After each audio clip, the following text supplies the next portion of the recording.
So, ayun po mga kalingap, no? Ang topic po natin ay patungkol nga po ito kay Carla at kay Jomar. Kita naman po natin kung gaano ka-supportive itong si Jomar kay Carla. Mula noon, nagkita po sila.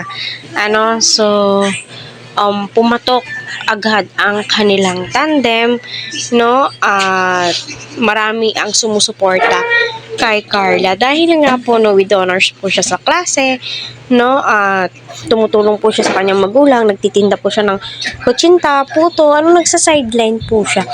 Kaya makikita mo po talaga sa kanya na desidido siya, no? May pangarap po siya sa buhay.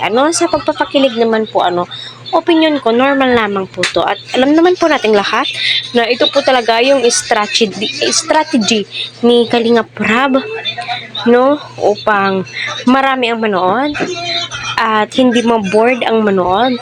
At excuse me, dala na din po doon yung sweetness. Hindi po talaga maiiwasan. At kita naman po talaga natin na kinikilig yung ilan, So, sana marami pong video ang ating mapanood para sa ganoon ay maaliw din po tayo. Kaya, patuloy po natin suportahan si Kalingap Rab, Kuya Val at ang buong team.